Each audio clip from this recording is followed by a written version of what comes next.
안녕하십니까. 뉴스데스크 강원입니다. 모바일이나 인터넷 뱅킹 이용이 보편화되면서 금융기관 통폐합이 계속되고 있습니다. 최근에는 경영 효율화를 이유로 서비스 센터도 문을 닫고 있어 강원도민들이 산업서비스 소외로 어려움을 겪고 있습니다. 홍한표 기자가 보도합니다.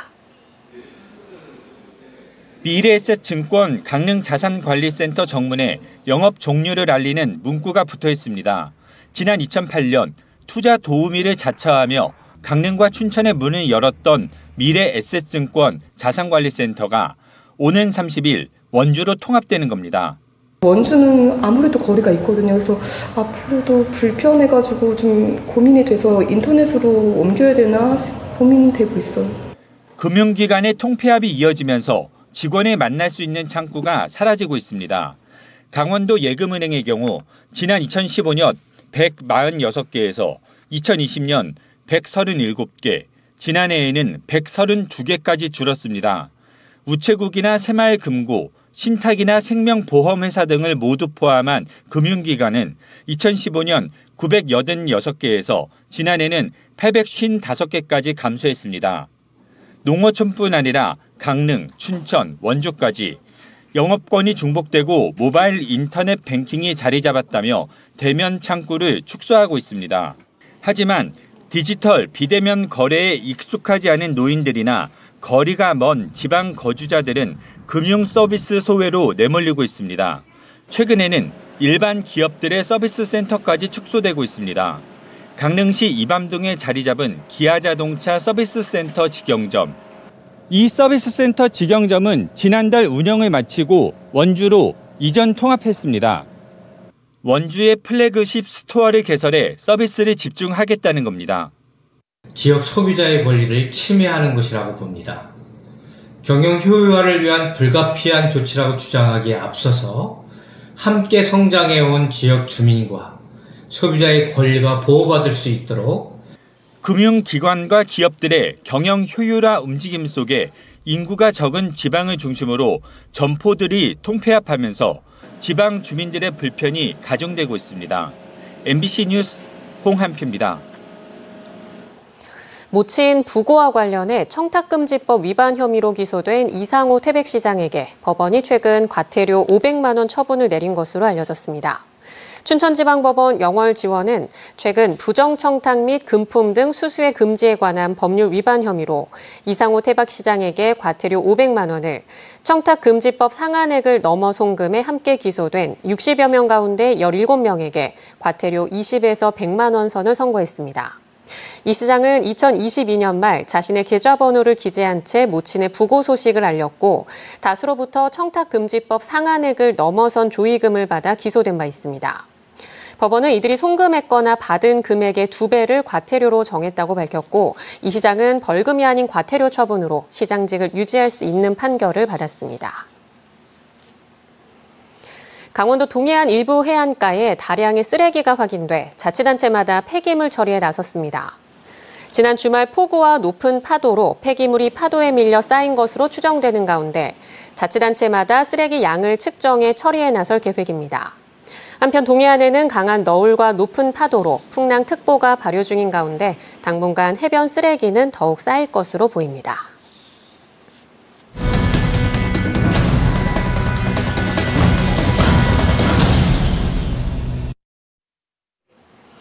성장세를 보이던 크루즈 관광이 코로나19 시기 주춤했다 최근 들어 다시 급성장하고 있습니다. 지난 2016년부터 크루즈 산업에 본격적으로 뛰어든 속초시는 속초항을 5대 크루즈 항만으로 성장시켰는데요. MBC 강원 영동은 오늘부터 닷새간 속초항 크루즈 산업에 대해 집중 보도해드립니다. 오늘은 먼저 속초 크루즈 산업의 현황과 과제를 이하라 기자가 짚어봤습니다. 11만 톤급 이탈리아 국적의 대형 크루즈 코스타 세레나오가 속초항으로 들어옵니다. 관광객 2,600여 명을 태운 뒤 일본 오타루와 아오모리를 돌아 닷새 만인 지난 17일 속초항으로 다시 입항한 크루즈선은 이번에는 2,200여 명의 승객을 싣고 일본 사카이 미나토와 가나자와 마이주르 코스를 관광했습니다. 지난해부터 본격적으로 크루즈가 들어오기 시작한 속초항에는 오는 2027년까지 신규 노선 입항 신청이 잇따르고 있습니다. 지난해 6차례, 올해 4차례 속초항을 잠시 방문한 국제 크루즈는 내년 4항차, 2026년에는 5항차 등 2027년까지 10항차의 기항이 예정돼 있습니다. 현재 전국 9개 항만에 크루즈 입항 실적이 있는데 국제 여객 터미널까지 갖춘 항만은 속초를 포함해 제주와 부산, 인천, 여수 등 5곳에 불과해 성장을 위한 토대는 마련됐습니다. 속초 국제 크루즈 터미널을 통해 2016년 769명이 입국한 것을 시작으로 지난해에는 역대 가장 많은 8,654명의 승객과 선원이 들어왔습니다. 하지만 크루즈 관광 명소로 자리 잡기 위해서는 갈 길이 멉니다. 우선 같은 기간 제주 190만 명, 부산 141만 명과 비교하면 크루즈 관광객 수가 크게 미흡합니다. 동해의 기상 상황에 관계없이 크루즈 선박의 안전한 정박을 위한 항구 등 인프라 정비 과제도 있습니다. Is the short distance from the entrance of the port to the pier, which in particular way in case of strong wind from south, of bad weather, might be challenge for a cruise vessel of this size to safely moor alongside. 속초시는 동해항만 가운데 유일하게 전용 부두가 있는 속초항에 전략적으로 대형 크루즈 취항을 늘려가고 있습니다. 또 크루즈선이 잠시 머무는 기항지에 걸맞게 설악산과 영랑호, 전통시장 등 컴팩트한 관광에 집중하고 향후 고성과 양양, 설악권 크루즈 관광벨트를 구축하겠다는 계획입니다. 10분 이내에 다 볼 수 있는 속초시야말로 크루즈 관광의 핵심 도시가 될 수 있다고 생각하고요. 고성군의 DMZ라든가 양양군의 낙산사라든가 여러 가지 좋은 경관을 함께 할 수 있고요. 아직은 생소한 크루즈 터미널을 전략적으로 대표 관광지로 활용해 상시 개방하자는 아이디어도 나왔습니다. 일반 여행객들도 쉽게 크루즈 터미널을 가서 그런 거를 좀 구매해가고 구경하고 또 그곳에서 맛있는 커피 한 잔도 마실 수 있는 이런 식으로 크루즈 터미널 활성화가 시급하다. 강원도는 춘천 속초 고속철도, 동해선과 동해 북부선 개통 등 교통 인프라 발달을 토대로 국내 5대 크루즈 항만으로 도약한 속초항에 지역 경제 파급 효과를 거둘 다양한 정책을 마련할 계획입니다. MBC 뉴스 이하라입니다. K리그1 선두권 경쟁을 벌이는 강원FC가 4경기째 승리를 거두지 못하고 있습니다. 그 사이 리그 순위가 정상에서 3위로 하락했는데요. 창단 이래 첫 우승과 아시아 축구연맹의 챔피언스리그 진출에 비상이 걸렸습니다. 이준호 기자입니다. 강원과 포항의 경기 종료까지 3분가량 남은 후반 추가 시간. 골대 구석을 향해 날아온 공을 양민혁 선수가 오른발로 밀어차 극적인 동점골을 만듭니다. 하지만 강원의 집중력은 금세 흐트러졌고 동점골을 넣은 지 2분도 채 안 돼 포항이 결승골을 만들어냅니다. 승점 1점이라도 가져가겠다는 분위기에서 쓰러질 정도로 한호를 하고 있었는데 회하는 바람에 많이 힘이 빠져서 왔죠. 강원FC는 이번 경기를 포함해 4경기째 승리를 거두지 못하고 있습니다. 그 사이 리그 순위가 3위까지 내려갔습니다. 선두 울산과 승점 차이는 넉 점으로 벌어지고 6위와는 넉 점 차이로 중상위 팀에도 쫓기는 신세입니다. 올 시즌 강원FC의 남은 경기는 모두 7게임. 먼저 강원FC는 오는 28일 오후 4시 반에 이곳 강릉홈에서 대구FC와 리그 32라운드 경기를 펼칩니다. 이후 다음 달 6일 인천과 원정 경기를 치른 뒤 상위 6개 팀끼리 맞붙는 파이널 라운드에 돌입합니다. 올 시즌 강원FC가 리그 3위 안에 들면 아시아 축구연맹 챔피언스 리그 진출이 가능합니다. K리그1 우승을 하면 챔피언스 리그 엘리트 무대에 직행하고 준우승을 하면 플레이오프 경기를 통해 본선 진출 여부를 결정하게 됩니다. 3위로 시즌을 마감하면 엘리트보다 등급이 낮은 챔피언스 리그 2 무대에 참가할 수 있습니다. 강원이 꿈의 무대에 다가서기 위해선 선수층이 얇은 문제를 극복하는 것이 관건입니다. 뎁스가 약한 부분이 있어서 좀 더 도전적이고 또 새로운 것들을 좀 시도를 하려고 하고 있습니다. 강원이 반등에 성공해 아시아 축구연맹 챔피언스 리그 진출에 성공할 수 있을지 팬들과 강원도민들의 관심이 커지고 있습니다. MBC 뉴스 이준호입니다. 김진태 도정 출범 이후 강원도 일자리 재단이 청산됐습니다. 부채 비율이 높다는 게 주된 이유였다는데 알고 보니 부채가 아니라 오히려 수익이 나 있었습니다. 이런 정책 결정이 비상식적이라는 비판이 나오고 있습니다. 백승호 기자가 보도합니다. 강원도 일자리재단은 지난 2020년 최문순 지사 때 설립됐습니다. 주력 사업은 일자리 안심공제. 매달 강원도 중소기업과 노동자가 각각 15만 원씩 내면 강원도와 지자체가 20만 원을 더해 5년 뒤 노동자에게 3천만 원을 주는 사업입니다. 중소기업 임금 격차 해소와 청년들의 이탈 방지가 목적입니다. 직원들이 중소기업은 이직률이 높잖아요. 그렇게 해줌으로 인해서 목돈을 마련할 수도 있고 또 그 기간 동안에 이제 근무를 하면서 이직률이 아무래도 좀 줄어들고 이런 부분이. 그런데 지난해부터 신규 모집이 중단됐습니다. 일자리 재단도 경제진흥원에 흡수 통합됐습니다.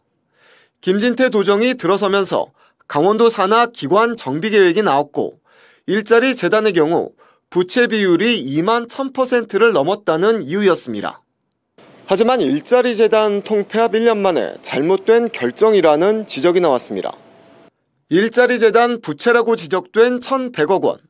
이 돈은 강원도와 지자체, 기업이 쏟아부은 일자리 안심공제 부금입니다. 정재용 도의원은 강원도가 이 돈을 빚으로 본 게 비상식적이라고 비판했습니다. 오히려 쌓여있던 일자리 안심공제 부금으로 걷어들인 이자 수익이 30억 원이 넘습니다. 그런데도 강원도는 이 수익을 통장에 쌓아두기만 했고 일자리 사업을 중단시켰습니다. 결국은 억지로 짜맞추기식으로 통폐합했다라고 밖에 볼 수 없습니다. 그런 것들이 끼치는 야기하는 문제들은 여러 가지로 나타나고 있어요. 강원도는 일자리 재단을 청산한 건 부채 비율뿐 아니라 중복 업무 문제 등 여러 가지 이유가 있었다고 해명했습니다. 하지만 일자리 재단을 흡수한 경제진흥원 역시 이번 성과 계약 평가에서 가장 낮은 B등급을 받았습니다. 또 강원도와 달리 춘천과 원주를 비롯한 6개 시군은 일자리 안심공제 사업을 도비 지원 없이 자체 사업으로 이어가고 있습니다. MBC 뉴스 백소입니다. 강원도가 오늘 국민의힘 지도부와 예산정책협의회를 열고 현안 사업 국비 증액을 요청했습니다. 국회에서 열리는 협의회에는 국민의힘 추경호 원내대표와 김상훈 정책위의장이 참여해 강원도와 제주도 지역 민생과 현안 해결 방안을 논의했습니다. 이 자리에서 강원도는 제2경춘국도 내년 국비 500억 증액과 반도체 소재 부품 생산 거점 구축 사업 예산 신규 반영을 건의했습니다. 또 동서고속화철도 조기 완공과 용문 홍천 광역철도 건설에 국민의힘의 적극적인 지원을 요청했습니다. 오늘 고성 통일전망대에서 동해안과 서해안, 남해안 접경지역을 잇는 코리아 둘레길 전 구간 개통식이 개최됐습니다. 개통식이 열린 통일전망대는 우리나라 최북단이자 4,500km 코리아 둘레길 완주가 끝나는 장소로 개통식에는 국내 거주 외국인으로 구성된 글로벌 원정대와 걷기여행 동호회원, 코리아 둘레길 지킴이 등이 참석했습니다. 문화체육관광부와 행정안전부, 통일부 등은 2009년부터 걷는 길 조성에 나서 2016년 동해 해파랑길, 2020년 남해 남파랑길, 2022년 서해 서해랑길 개통에 이어 이번에 DMZ 평화의 길을 개통하면서 코리아 둘레길을 완성했습니다. 기나긴 폭염에 폭우까지 겹치면서 배추값이 눈에 띄게 상승하고 있습니다. 한국농수산식품유통공사에 따르면 지난 20일 배추 한 포기 소매 가격이 9,000원에 육박하면서 1년 전 6,200원보다 45.2%나 올랐습니다. 지난 19일에는 9,337원에 달했고 여러 온라인 커뮤니티에는 국내산 배추 한 통 가격이 2만 원 넘게 판매되는 사진도 첨부돼 김장철을 앞두고 소비자들의 걱정이 커지고 있습니다. 오늘 오전 10시 10분쯤 태백시 화전동의 한 건설 폐기물 처리장에서 파쇄 작업을 하던 70대 근로자가 숨진 채 발견됐습니다. 오늘 작업은 3명이 함께 했지만 사고 당시에는 70대 근로자만 홀로 현장에 있던 것으로 알려졌습니다. 경찰은 사고 경위를 파악하는 한편 고용노동부와 중대재해처벌 등에 관한 법률 적용 여부를 살피고 있습니다. 한편 어제 정오쯤엔 정선 민둥산을 오르며 음식을 먹던 60대 등산객이 쓰러져 심정지 상태로 이송됐지만 숨졌습니다. 강릉 성남시장 인정구역이 확대돼 점포수가 50개가량 확대됨에 따라 소상공인 혜택이 늘어날 전망입니다. 강릉시는 성남시장 상인회와 함께 기존 8,150제곱미터였던 인정구역 면적을 11,960제곱미터로 3,810제곱미터 늘렸고 점포수도 기존 133곳에서 182곳으로 확대했다고 밝혔습니다. 성남시장으로 편입된 인정구역 점포들은 온누리 상품권 취급이 가능해지는 것을 비롯해 시설 현대화와 경영 현대화 등의 전통시장 혜택을 받을 수 있게 됩니다. 서울시가 추진하는 삼척 골드시티 사업과 관련해 서울시의회가 현장을 방문했습니다.